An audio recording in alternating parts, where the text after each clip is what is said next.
గాజువాక ప్రశాంతి నగర్లో శ్రీవల్లి దేవసేన సహిత సుబ్రహ్మణ్య స్వామి వారి ఆలయంలో శ్రీ సుబ్రహ్మణ్య స్వామి షష్ఠి పూజ పంచామృత అభిషేకం నిర్వహించారు.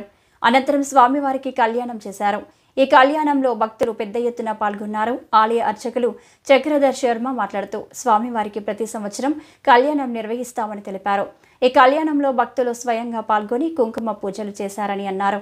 స్వామివారి కళ్యాణం అంగరంగ వైభవంగా నిర్వహించామని తెలిపారు. సుబ్రహ్మణ్య స్వామి పూజిస్తే మన పాపాలు తొలగిపోతాయని, పిల్లలు లేని వారికి సంతానం కలుగుతుందని, ఉద్యోగం వ్యాపారం అభివృద్ధి చెందుతుందని అన్నారు. కళ్యాణం అనంతరం అన్న సమారాధన కార్యక్రమం నిర్వహించారు. భక్తులు పెద్ద ఎత్తున స్వామివారి కళ్యాణంలో పాల్గొని తీర్థ ప్రసాదాలు స్వీకరించారు. ఈ కార్యక్రమంలో ఆలయ అర్చకులు చక్రధర శర్మ, శ్రీనివాస శర్మ, ఆలయం కమిటీ సభ్యులు పాల్గొన్నారు. మాత్రమే చేయండి, అన్ని ఆలోచనలు అయితే పనికిరాదు. కాబట్టి ఎవరైనా స్థలం తీసుకొస్తే సైలెంట్ మోడ్లో పెట్టుకోండి. ఒక అరగంట తర్వాత మీ ఇష్టం తీసుకుంది. ఎందుకు అంటే వచ్చావమ్మా, కూర్చో. అదే కూర్చోబెట్టు. సైలెంట్ మీకు ఇబ్బంది అవుతుంది. తథా దీపం ప్రజ్వాల్య అమ్మ దీప గంధం పట్టు కుంకుమ పట్టు పెట్టండి.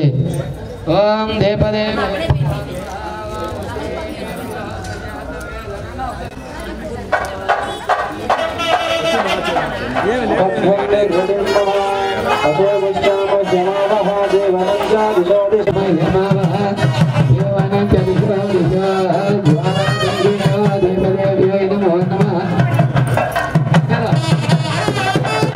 పురుషోత్తమాయ నమః, అదోక్షజాయ నమః, నారసింహాయ నమః, అచ్యుతాయ నమః, జనార్దనాయ నమః, ఉపేకృష్ణాయ నమః, శ్రీకృష్ణ పరబ్రహ్మణే నమః.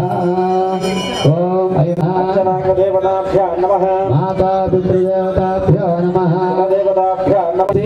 ఎడం చేసకుండా వెనక్కి వేసుకోండి, వెనక వాళ్ళని పడకుండా చూసుకోండి. ఊరికలు కలెక్షన్ చేసి ఆ వెలిగించి తీసుకెళ్ళి లోపల పెట్టండి. విఘ్నేశ్వర దగ్గర కానీ సుబ్రహ్మణ్య స్వామి దగ్గర కానీ, లేదా అక్కడ హోమగుండి వేసినా పర్వాలేదు. అంతకంటే మంచి మొదటి దీపానికి స్వామికి ఆయన రెండు కూడా పెట్టారండి. సాక్షాత్కార సర్వ జనమయ ఉష్మానాయ స్వాహ. శ్రీ లక్ష్మీ గణాధిపతి దేవతాభ్యో నమో నమః. సత్యస్కాల కదలీఫల గుడోపహార అవసర నైవేద్యాన్ని సమర్పయామి. ఒక సమానాయ స్వాహ. పరం బ్రహ్మణే నమః. ఒక 4 సార్లు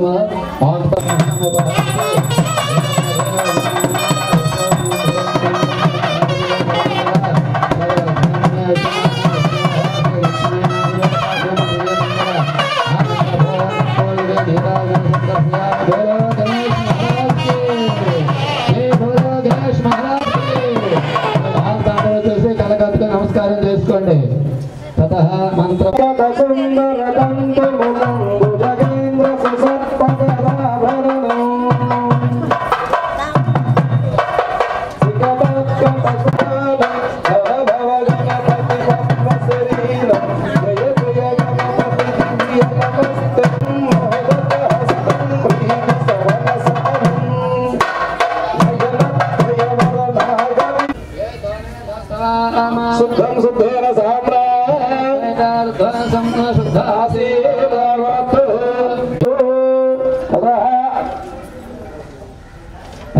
వచనం చేస్తుంది. నీళ్ళు తాగండి, మరొక ఒకసారి నీళ్ళు వేసుకుని చేయి కొడుకోండి. దగ్గర నీళ్ళు ఓం గౌరీ రక్ష ఇచ్చాడు సార్. అలాగే వెనక నీళ్ళు వేసి ఇచ్చాడు, అందరికి ఇచ్చారు నీళ్ళు తాగడానికి.